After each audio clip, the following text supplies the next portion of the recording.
Hello बच्चों, कैसे हैं आप लोग। देखिए, आज हम आ चुके हैं एक्सरसाइज 12.1 क्लास 10 एनसीईआरटी का पार्ट नंबर 3 लेके। इसके पहले के पार्ट 1 और पार्ट 2 में हम क्वेश्चन नंबर 1, 2, 3, 4 और 5 ये सारे क्वेश्चन सॉल्व कर चुके हैं। इसमें क्वेश्चन नंबर 6 और 7 ये दो क्वेश्चन सॉल्व करेंगे हम। तो यहाँ पे देखिए, क्वेश्चन नंबर 6 हमने राइट कर रखा है।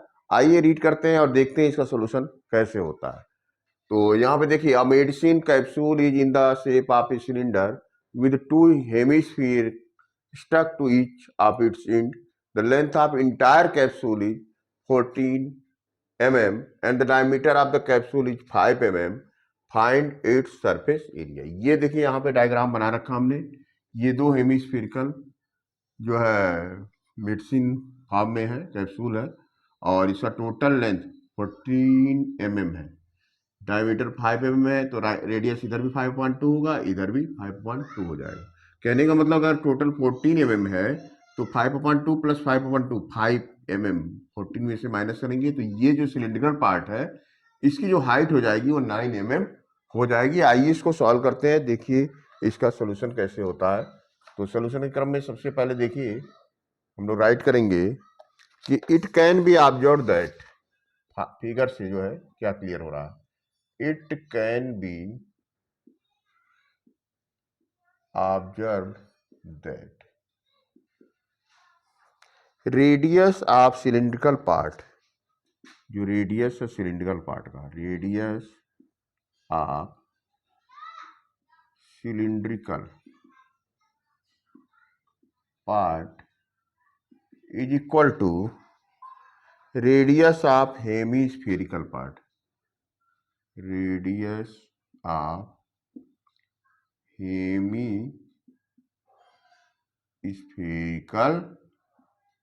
पार्ट। यानी ये आर की जो वैल्यू है तो क्या हो जाएगा, ये डायमीटर का जस्ट हाफ हो जाएगा। डायमीटर तो 5 है, यहाँ पे देखिए दिया हुआ है 5 mm, उसका जस्ट हाफ कर दीजिए तो ये हो जाएगा 5.2 mm। क्लियर है बच्चों। आइए length of the cylindrical part अगर देखा जाए, लेंथ ऑफ द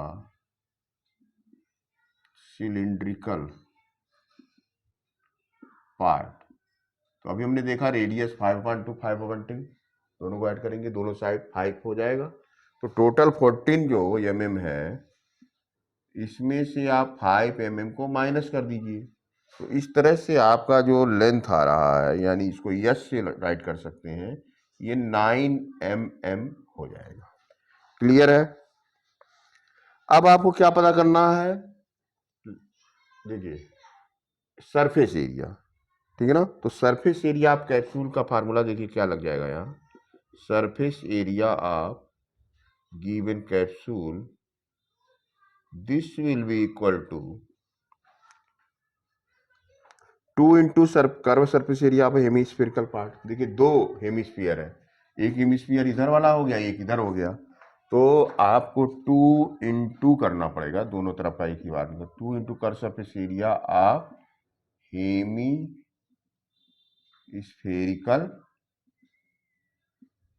पार्ट और प्लस आपको जो है curve surface area of cylindrical part इसमें ऐड करना पड़ेगा। Curve surface area of cylindrical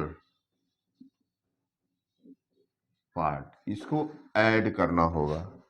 तो कर्व सरफेस एरिया का फार्मूला आपको मालूम है, ये 2 तो ऑलरेडी लिख दीजिए, ये हो जाएगा 2 pi r square. Curve surface area इसका भी फार्मूला लिख दीजिए 2 पाई आर एच। ठीक है। अब देखिए यहां पे आप देख सकते हैं कि 2 पाई आर इसको तो कॉमन लिया जा सकता है, तो यहां पे क्या बच जाएगा 2r और प्लस एच, ये आ जाएगा। ठीक है ना। तो वैल्यू रखिए 2 पाई की वैल्यू 22 नहीं, पाई का पाई के फॉर्म में ही लिखना, नहीं 22/7 लिख दीजिए। ठीक है ना। आर की वैल्यू कितनी है, ये तो 5.2 है, ठीक है लिखते हैं। चलिए यहाँ पे 2 इंटू 5.2 हो जाएगा और प्लस एच की वैल्यू कितनी है, ये 9 हो जाएगी। चलो सॉल्व करते हैं। यहाँ से देखो बाबू, 2 से 2 कैंसिल हो गया ना, यहाँ आ जाएगा 22 इंटू 5, 110/7, राइट कर दो 110/7। और यहाँ पे देखो ये 2 से 2 कैंसिल हो गया, 5 बचा, 5 + 9 अगर करेंगे तो आ जाएगा 14। 7 से 14 को कैंसिल करो, 2 आ गया, यानी 110 को 2 से मल्टीप्लाई करने पे आ जाएगा 220, ठीक है ना। और इतना mm², यही तो है इसका आंसर। क्वेश्चन में यही तो पूछ रहा, फाइंड इट्स सरफेस एरिया। बहुत ही इजी है, आराम से लग जाएगा। दो हेमिस्फेरिकल जो पार्ट है उनका सरफेस एरिया और प्लस जो सिलिंड्रिकल पार्ट है उसका कर्व सरफेस एरिया, दोनों को ऐड कर दो, ठीक है ना। तो आपको समझ में आ रहा होगा, फार्मूला बेस्ड क्वेश्चन है, कोई बहुत डिफिकल्टी नहीं है। आपको प्रैक्टिस करते रहना है, लगातार वीडियो को वॉच करना है, सब्सक्राइब करना है, शेयर करना है, कमेंट करिए अगर कोई प्रॉब्लम होती है, सोल्यूशन लाने का प्रयास करेंगे। और इस तरह से बच्चों क्वेश्चन नंबर 6 के बाद क्वेश्चन नंबर 7 भी करते हैं, तब तक इसको करते रहिए आप। तो बच्चों क्वेश्चन नंबर 7 हमने यहाँ राइट कर रखा, a tent is in the shape of a cylindrical surmounted by a conical top. Okay, if the height and diameter of the cylindrical part are 2.1 meter and 4 meter respectively, and the slant height of the top is 2.8 meter, find the area of the canvas used for making the tent. Also find the cost of the canvas of the tent at the rate of ₹500 per meter square। तो ये question था और देखिए diagram हमने बना दिया है। अब इस क्वेश्चन को हम सॉल्व करते हैं, देखते हैं सोल्यूशन इसका कैसे होता है। तो सबसे पहले बच्चों यहाँ पे देख लीजिए क्या चीजें हमको यहाँ पे गिवन है। गिवन दैट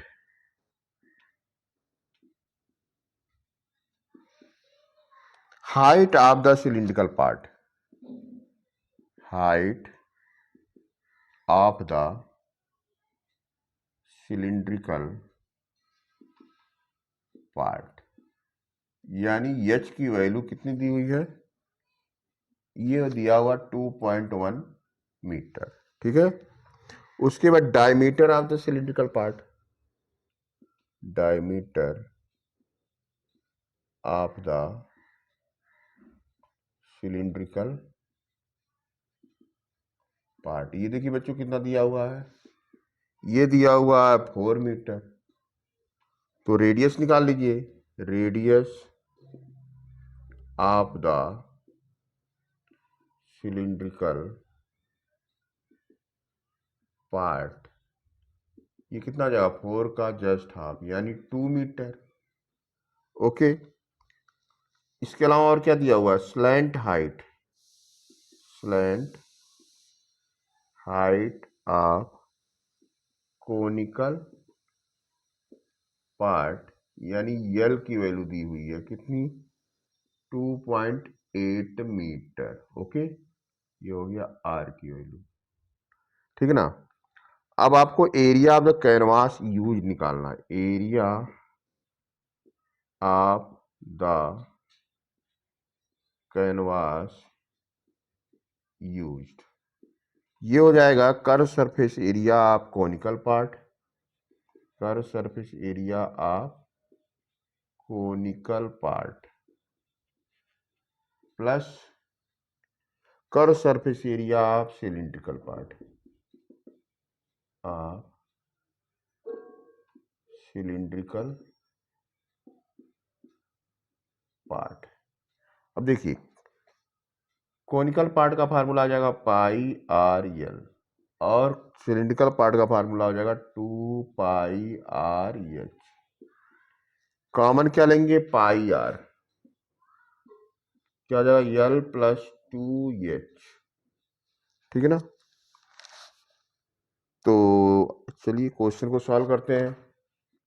पाई की वैल्यू तो 22/7 लिख सकते हैं। आर की वैल्यू कितनी है, 2 है, 2 राइट कर दीजिए।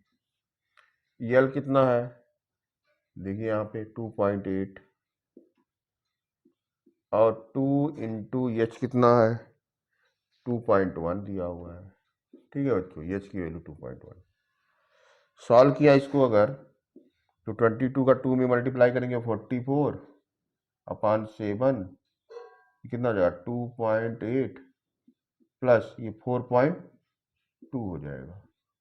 ओके, तो इस तरह से ये 44 अपॉन 7 मल्टीप्लाई, ये दोनों को ऐड करेंगे तो 8 2 10 4 2 6 1 7 7.0। अब 7 से 7 तो कैंसिल हो गया। इस तरह से आपका आंसर आ गया 44 मीटर स्क्वायर, यानी कैनवास का एरिया हो गया, area of the canvas used, ये निकल गया अभी 44 मीटर। अभी आगे देखिए, आगे के स्टेप में क्या कह रहा है कि आपको पता लगाना है कि cost of the canvas of the tent at the rate of ₹500 metre पर स्क्वायर। तो लिखिए cost of, since cost of 1 metre square canvas, this is given ₹500. Okay, now cost of, therefore cost of 44 meter square canvas, this will be equal to 44 into 500। तो इस तरह से ये multiply करने पे आ जाएगा 22,000 रुपीज। क्लियर है बच्चों? और यही आपका दोनों आंसर हो गया, 22,000 और 44 मीटर स्क्वायर। ये दो आंसर आ गए कि जो आपको एरिया ऑफ कैनवास जो यूज करना हो 44 मीटर स्क्वायर होगा, और जो कास्ट आएगा वो 22,000 आ जाएगा। इस तरह से बच्चों देखिए क्वेश्चन नंबर 6 और 7 ये वीडियो के पार्ट नंबर 3 में हमने सॉल्व कर दिया। आगे का वीडियो जो कि इस एक्सरसाइज का 12.1 का लास्ट पार्ट होगा, क्योंकि टोटल इस एक्सरसाइज में 9 क्वेश्चन है, 7 क्वेश्चन तक हम लोगों ने सॉल्व कर दिया है।